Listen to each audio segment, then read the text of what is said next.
Hello everyone, आप सभी का फिर से स्वागत है।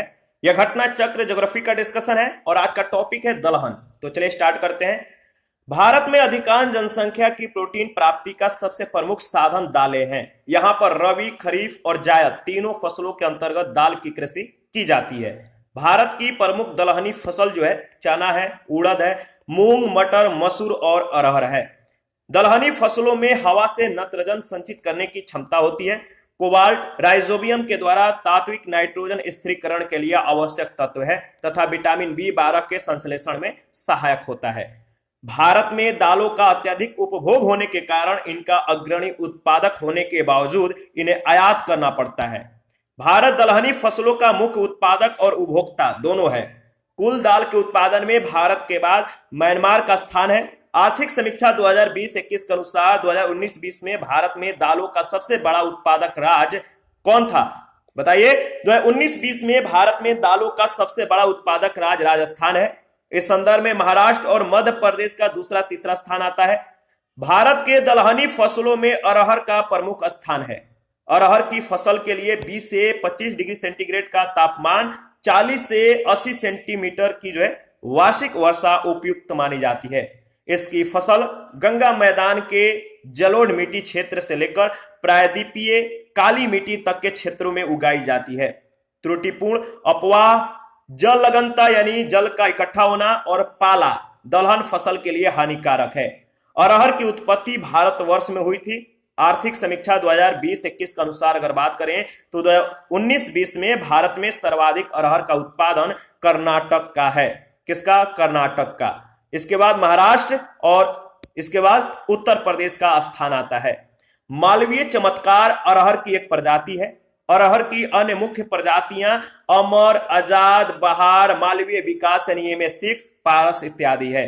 आर्थिक समीक्षा 2020-21 के अनुसार 2019-20 में भारत में चन्ना का सर्वाधिक उत्पादन राजस्थान में अनुमानित है।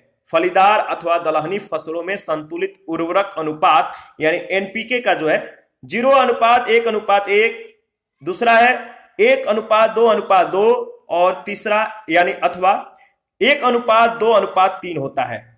उड़द उष्णकटिबंधीय जलवायु की फसल है। यह उत्तर भारत में खरीफ और दक्षिण भारत में रबी और खरीफ दोनों मौसम की यह फसल है। इस पर आधारित पहला प्रश्न है, भारत में दालों के उत्पादन के संदर्भ में निम्नलिखित कथनों पर विचार कीजिए। भारत में दालों के उत्पादन के संदर्भ में जो पहला कथन है कि उड़द की खेती खरीफ और रबी दोनों फसलों में की जा सकती है, तो बताइए क्या यह सही है? बिल्कुल, पहला कथन सत्य है। दूसरा कथन है कुल दाल उत्पादन का लगभग आधा भाग केवल मूंग का होता है। कथन दूसरा गलत है। तीसरा कथन भी गलत है। पिछले 3 दशकों में जहां खरीफ दालों का उत्पादन बढ़ा है वहीं रबी दालों का उत्पादन घटा है। तो ए ऑप्शन सही ऑप्शन है, केवल पहला कथन सत्य है। देखिए, उड़द जो है उष्णकटिबंधीय जलवायु की फसल है। यह उत्तर भारत में खरीफ और दक्षिण भारत में रबी और खरीफ दोनों मौसम की फसल है। 2016-17 में मूंग का उत्पादन कुल दलहन का 14.7% या अन्य वर्षों में भी इसी के आसपास रहता है। कथन दूसरा जो है असत्य है। पिछले 3 दशकों में खरीफ फसलों के उत्पादन में मामूली न के बराबर वृद्धि हुई है, जबकि रबी की दलहन फसल में लगभग 150% की वृद्धि हुई है। सेकंड प्रश्न है, निम्न में से कौन एक देश दलहनी फसलों का मुख्य उत्पादक तथा उपभोक्ता है? बताइए। 4 देश का नाम है, आपको बताना है कि वह कौन सा देश है जो दलहनी फसलों का मुख्य उत्पादक और उपभोक्ता है। तो याद रखिएगा भारत। दिए गए विकल्पों में दलहनी फसलों का मुख्य उत्पादक और उपभोक्ता भारत है। 2015 के आंकड़े के अनुसार अगर बात करें तो कुल दाल के उत्पादन यानी मात्रा के दृष्टि से भारत के बाद म्यांमार का स्थान आता है। तो भारत के बाद म्यांमार। और थर्ड नंबर है, भारत से निम्नलिखित में से कौन एक उत्पाद सामान्यतः निर्यात नहीं किया जाता है? भारत से निम्नलिखित में से कौन एक उत्पाद सामान्यतः निर्यात नहीं किया जाता है? तो याद रखिएगा दाल यानी डी ऑप्शन। भारत में दालों का अत्यधिक उपभोग होने के कारण इनका अग्रणी उत्पादक होने के बावजूद इन्हें आयात करना पड़ता है। अतः दालें भारत से सामान्यतः निर्यातित नहीं होती है, जबकि गेहूं, चावल, चीनी का समय समय पर निर्यात होता रहता है। प्रश्न संख्या 4 है, कथन ए कह रहे कि भारत में दालों की कमी है परंतु प्रोटीन की नहीं। कारण आर, दालों की मांग की वरीयता है। बताइए इन दोनों में से कौन सा कथन सत्य है? इन दोनों में से जो कथन सत्य है वह है आपका ए ऑप्शन। ए ऑप्शन सत्य कथन है। ए और आर दोनों सही, ए और आर दोनों सही है। आर ए की सही व्याख्या है। ठीक है, देखिए भारत में दालों की कमी है, परंतु यहां प्रोटीन के अन्य स्रोत की कमी नहीं है। यहां दालों की कमी का कारण उसकी अधिक मांग का होना है, जबकि दालों के उत्पादन में भारत अग्रणी है। और इस प्रकार कथन कारण दोनों सही है, कारण कथन की स्पष्ट व्याख्या है। 5 नंबर है, भारत में दालों का सबसे बड़ा उत्पादक राज्य कौन सा है? भारत में दालों का सबसे बड़ा उत्पादक राज्य जो है वह है आपका मध्य प्रदेश। प्रश्न काल में विकल्प सी सही उत्तर था। आर्थिक समीक्षा 2020-21 के आंकड़े के अनुसार 2019-20 में भारत में दालों का सबसे बड़ा उत्पादक राज्य राजस्थान है। इस संदर्भ में महाराष्ट्र और मध्य प्रदेश क्रमशः दूसरे और तीसरे स्थान पे है। 6 नंबर है, फसल का प्रकार जिसमें हवा से नाइट्रोजन संचित करने की जो क्षमता होती है किसमें होती है? फसल का वह प्रकार कौन सा है या किस फसल में हवा से नाइट्रोजन संचित करने की क्षमता होती है? तो याद रखिएगा दालों की फसल में, दाल में जो है नाइट्रोजन संचित करने की हवा से क्षमता होती है। 7 नंबर है, दलहनी फसलों के उत्पादन के लिए कौन सा तत्व आवश्यक है? दलहनी फसलों के उत्पादन के लिए कौन सा तत्व आवश्यक है? तो कोबाल्ट। कोबाल्ट राइजोबियम के द्वारा तात्विक नाइट्रोजन स्थिरीकरण के लिए आवश्यक तत्व है तथा विटामिन B12 के संश्लेषण में सहायक होता है। यह प्रकाश संश्लेषण, वाष्प उत्सर्जन और वृद्धि के लिए आवश्यक है। राइजोबियम दलहनी फसलों की जड़ों में पाए जाने वाला बैक्टीरिया है। प्रश्न संख्या 8, निम्नलिखित में से कौन सही सुमेलित नहीं है? बताइए निम्नलिखित में से कौन सही सुमेलित नहीं है? इसका सही जवाब है अरहर। अरहर जो है सही सुमेलित नहीं है। A option is right option. कैसे? देखिए नीलम अरहर की प्रजाति नहीं बल्कि आम की एक प्रजाति है। अन्य प्रश्नगत युग में जो है सही सुमेलित है। प्रश्न क्या था? निम्नलिखित में से कौन सही सुमेलित नहीं है? यानी ए ऑप्शन अरहर जो है नीलम का जो संबंध है अरहर से दिया गया है। तो नीलम जो है किसकी प्रजाति है?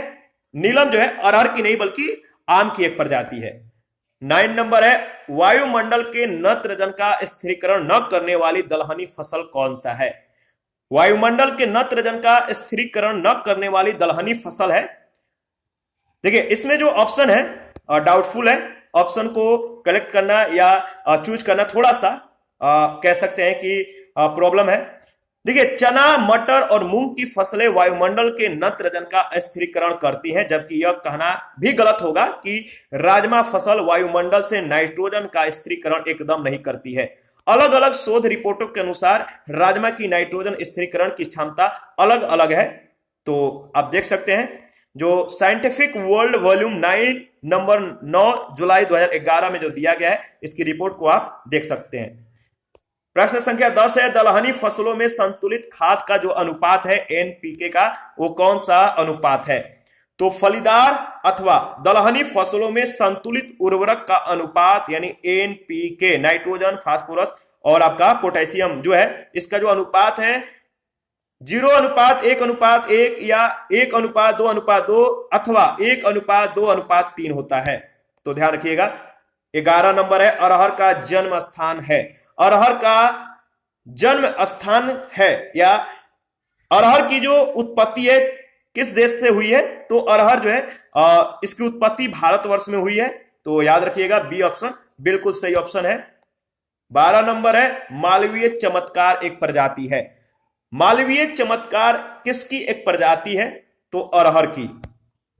ठीक है, ध्यान रखिएगा। मालवीय चमत्कार जो है अरहर की एक प्रजाति है। अरहर की अन्य मुख्य जो प्रजातियां हैं, याद रखिएगा, जो अरहर की मुख्य जो अन्य प्रजातियां हैं वह है अमर है, आजाद है, बहार है, मालवीय विकास यानी MS6, पारस इत्यादि है। 13 नंबर है, निम्नलिखित में से कौन सही सुमेलित है? कौन सही सुमेलित है? तो अरहर का संबंध बहार से दिया गया है। तो अरहर की जो प्रजातियां हैं कौन है? बहार है, अमर है, आजाद है, मालवीय विकास MS6 जिसे बोलते हैं, और पारस इत्यादि है। तो ध्यान रखिएगा, बहार जो है अरहर की एक प्रजाति है। 14 नंबर है, बहार एक प्रसिद्ध प्रजाति है किसकी? बहार एक प्रसिद्ध प्रजाति है अरहर की। और 15 नंबर है, मटर की पत्ती विहीन जाति कौन सी है? मटर की पत्ती विहीन जो जाति है, बिना पत्ती का जो लीफ होती है, बिना लीफ का जो मटर का जो जाति है वो है आपका अपर्णा। सी ऑप्शन, अपर्णा जो है मटर की पत्ती विहीन प्रजाति है। इसी के साथ आज का सेशन समाप्त करते हैं। नेक्स्ट सेशन में रेशम के बारे में डिस्कस करेंगे। हम लोग प्रत्येक टॉपिक को जो है डिस्कस करेंगे। और देखिए, मैं जानता हूं कि कुछ टॉपिक इतनी छोटी होती है कि वीडियो जो है, लेक्चर जो है थोड़ा छोटा हो जाता है, तो डोंट माइंड, आपके लिए बहुत सहूलियत है कि आप लोग जो है रिवीजन अच्छे से कर पाएंगे। तो छोटा वीडियो बनता है तो इसके लिए प्रॉब्लम नहीं है। कोशिश किया जाता है कि एक टॉपिक को एक लेक्चर में समाप्त किया जाए, तो यही कोशिश रहता है। आप अपना प्रतिक्रिया जरूर दीजिए। आपके प्रतिक्रियाओं का देखिए हमें बहुत ज्यादा इंतजार रहता है, और कुछ लोग लगातार हमारे साथ बने हुए हैं, लगातार अपनी प्रतिक्रियाएं देते रहते हैं। तो उन सभी को बहुत बहुत धन्यवाद। आप इसी तरह अपनी प्रतिक्रियाएं देते रहिए। तो मिलते हैं नेक्स्ट सेशन में। Thank you.